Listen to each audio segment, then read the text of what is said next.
روزے کے بارے میں جو سوال بہت زیادہ پوچھے جاتے ہیں، الٹی آ گئی ہے، ابکائی آ گئی ہے، اس سے روزہ تو نہیں ٹوٹا، انجیکشن لگانا ہے، چوٹ لگ گئی ہے، خون نکل گیا ہے، خون لگانا ہے، انہیلر لینا ہے.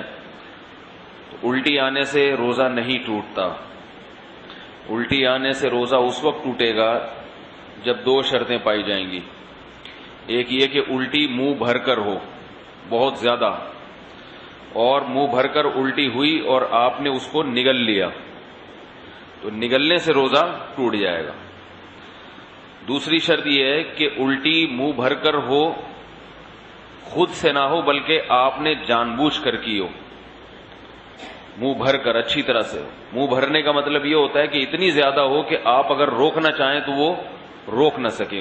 اس کو منہ بھر کے کہتے ہیں. ورنہ اب منہ ہر ایک کا جو ہے کیونکہ وہمی لوگ جو ہے نا، پھر وہ وہمی لوگ جو ہے نا وہ تنگ کرتے ہیں. وہمی کہتے ہیں اب مجھے پتہ ہی نہیں چل رہا کہ میرا منہ بھر کے ہوا ہے یا منہ تھوڑا ہوا ہے. تو بھائی اب منہ تو آپ کا اپنا ہے، میں تھوڑی پتہ لگا سکتا ہوں کہ آپ کا منہ بھرا ہے کہ نہیں بھرا. اس کا ایک فقہا نے ضابطہ بیان کیا ہے کہ اتنا کہ منہ میں روکنا اس کو ممکن نہ ہو. تو چھوٹی موٹی ابکائیاں آتی ہیں، چھوٹی موٹی الٹیاں آتی ہیں، یہ اگر نگل بھی لیں تو بھی روزہ نہیں ٹوٹتا. ابکائی آئی اور آپ واپس لے گئے تو نہیں ٹوٹتا.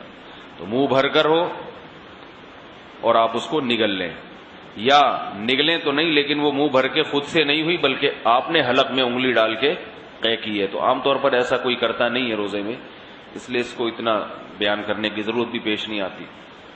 اس کے علاوہ گلوکوز چڑھانے سے، انجیکشن لگانے سے روزہ نہیں ٹوٹتا.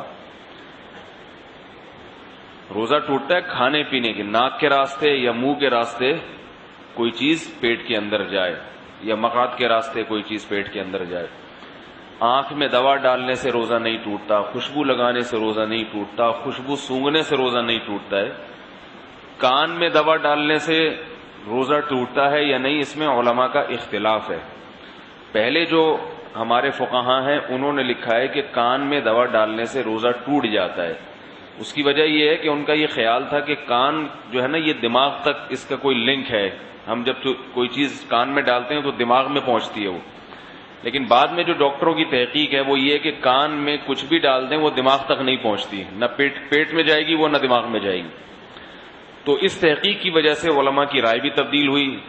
تو ابھی ہمارے اکابر کا جو فتویٰ ہے، یعنی سارے ہی ہمارے اکابر ہیں جو اس کے خلاف ہیں وہ بھی ہمارے ہی ہیں، لیکن مطلب یہ کہ جو میرے اساتذہ ہیں ان کا جو فتویٰ ہے اس بارے میں وہ یہ ہے کہ روزہ نہیں ٹوٹتا کان میں دوا ڈالنے سے. البتہ ہمارے ہی اکابر میں بعض اس کے قائل ہیں کہ ٹوٹ جاتا ہے. تو احتیاط یہ کہ نہ دوا ڈالی جائے، اور اگر کسی نے دوا ڈال دی ہے تو بھی کچھ نہیں ہوتا، انشاءاللہ روزہ نہیں ٹوٹے گا. آنکھ میں دوا ڈال دی اور اس کا اثر گلے میں محسوس ہوا تو بھی روزہ نہیں ٹوٹتا.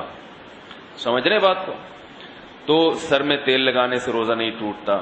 احتلام ہو جانے سے، نائٹ فال ہو جانے سے روزہ نہیں ٹوٹتا.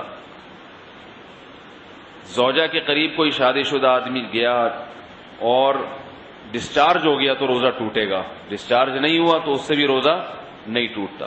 اور یاد رکھیں اگر اس نے ہم بستری کر لی تو پھر جو ہے روزہ بھی ٹوٹے گا اور 60 روزوں کا کفارہ بھی ہے اس کے اوپر. زوجہ سے ہم بستری بالکل حلال نہیں ہے روزے کی حالت میں. اور ویسے جان بوجھ کر روزے میں کھا لیا تو بھی روزہ ٹوٹے گا بھی، اور 60 روزوں کا کفارہ بھی ادا کرنا پڑے گا اس کو. تو رمضان میں کھانے کی اجازت نہیں ہے روزے کی حالت میں. روزہ ہی کیسا جس میں کھانے کی اجازت ہو، تو سزا بھی ملے گی، صرف روزہ نہیں ٹوٹے گا اس میں.